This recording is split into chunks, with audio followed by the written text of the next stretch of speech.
So, welcome to Locust Lab. I'm Barnaby Brown, and these are oat straw reeds.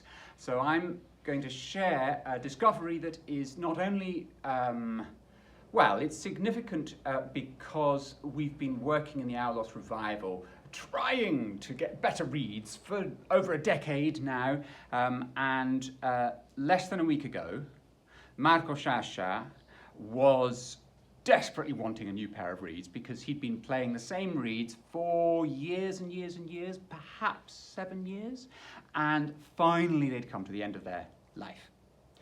And all reed players need new reeds, and it's always a headache.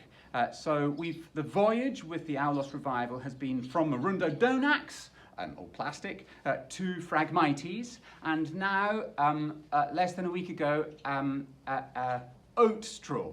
Now, I'm not saying that they played oat straw, we don't know.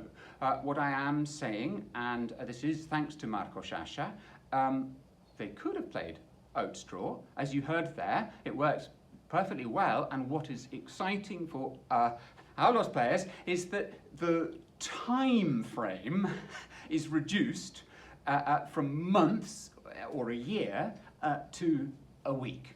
So this oat straw was harvested mid-June 2024 here in Orte, and you can see the oats. They're taller than me, okay, that's important. To get good strong oats, wild oats, just growing literally at the bottom of Marco Sciascia's drive, you can see that a bit like Phragmites, it's got lots of nodes.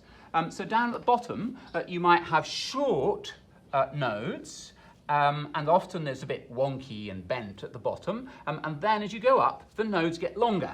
Okay, and look, there's a decent node, and now this next one goes all the way up to there, and then you get huge, great big long nodes that go all the way up there. So oat it behaves, it's different, it's much more variable.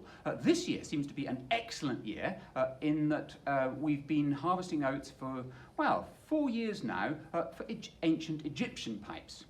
Not really thinking about alloy, Greco-Roman alloy. But the fact is, the instruments in museums, there's much more straw, although it is all from Egypt, but, you know, Greco-Roman context in Egypt. We don't find Phragmites reeds in graves, we find straw reeds.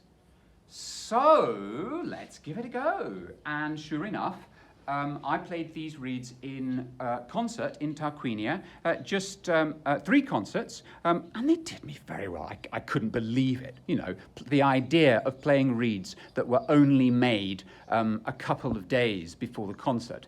I didn't think it would be possible, but I must say I'm very pleased indeed, very playable. And do you know what?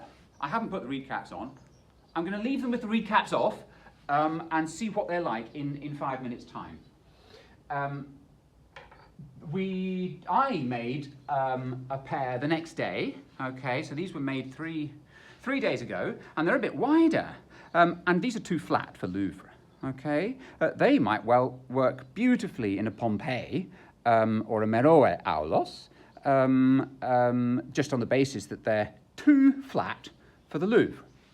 But let's now turn to processing oat, because it's easy enough to find, but then the important thing is how do you cut it and store it or take it home? I've never seen oat this tall in the UK, but there's no shortage of it here in Italy.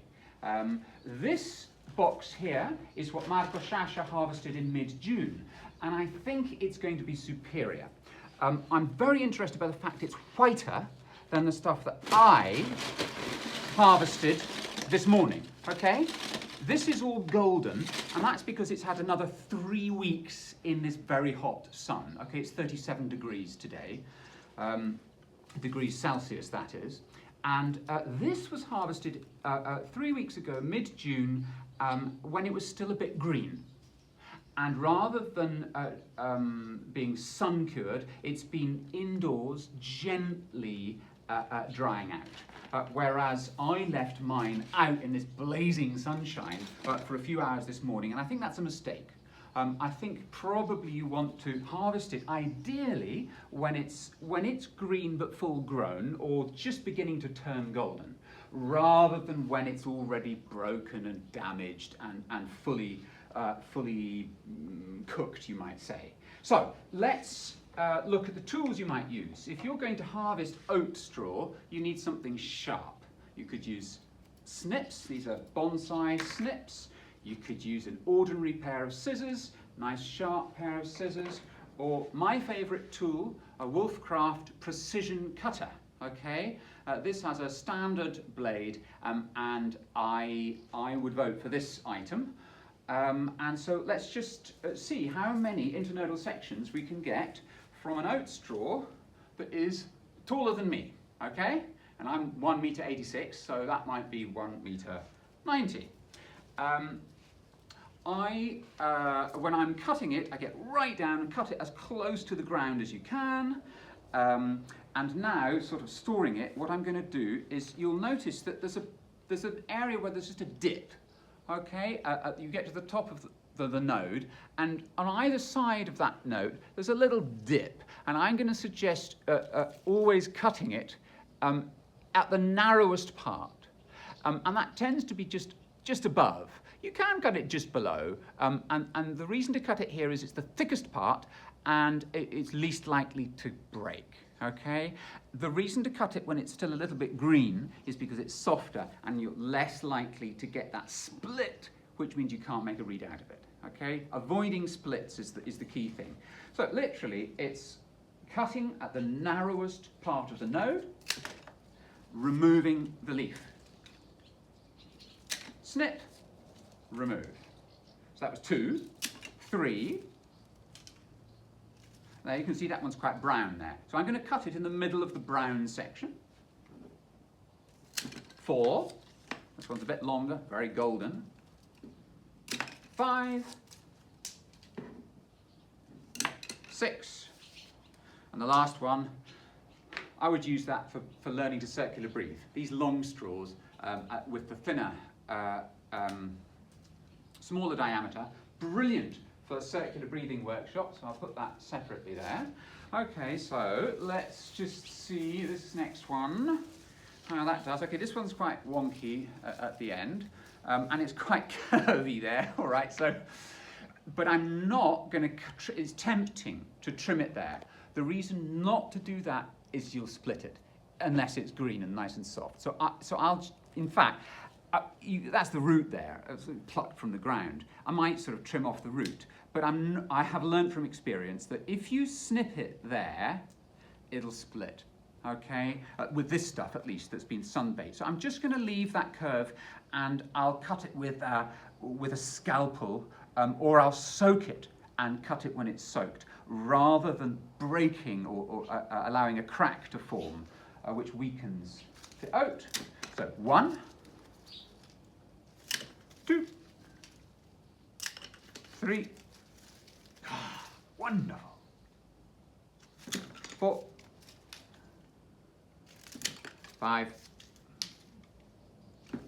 6, and the 7th is this fabulous long straw. Okay, I'm looking forward to hosting a circular breathing workshop with that. I will do one more. See if this next one has 7 as well. Well, this is a really tall one. Well, yeah, so that must be 2 meters. Now, but the diameter for Egyptian pipes, we needed a minimum of 5 millimeters diameter, external diameter, to go inside the Lady Mackett pipes. And these go right the way up to 9 millimeter, okay? That there must be 8 or 9, and that's perfect for Louvre aulos. 1. Okay, so that's not coming off, so I'm going to snip it once again, just a little bit higher, so that the leaf comes off. 2, 3, 4, 5, 6. Oh, well, that's consistent. Another that has 7. I mean, it's weaker up here. So generally, I say that, this is feeling pretty firm. You could make a Lady Macet yoke from that. Fantastic. But I'll keep it with these ones. So there we go. The joy of oat straw is that it's immediately playable. You don't have weeks or months of breaking the reed in. Let's come back to these reeds that I left in my pipe without the caps on, okay, made 7 days ago. Look at that. Okay, now that's still playable. They haven't opened up. I can immediately, when reeds are new, they open up and they're impossible to play if it's Phragmites or a Rhododendron. With straw, that's just not the case. And what I'll do now is I'll close the base holes so you can hear the tuning of the whole instrument. And this heat my leather has stuck to the aulos. It really is hot. But there we go. Now,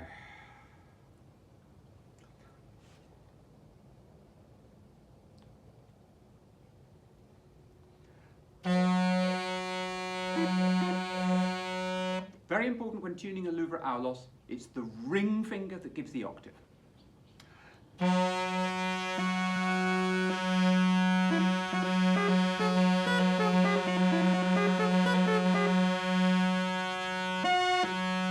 And the ring finger is in unison with the index on the low pipe.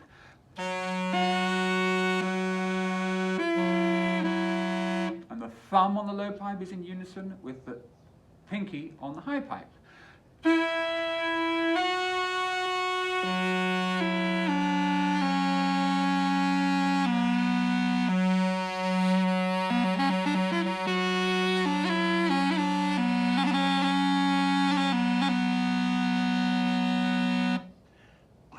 These reeds. Oat is important. We do Phragmites too. The Phragmites reeds will last longer, certainly, but they're much more labour intensive to make, to harvest, to prepare, and to break in.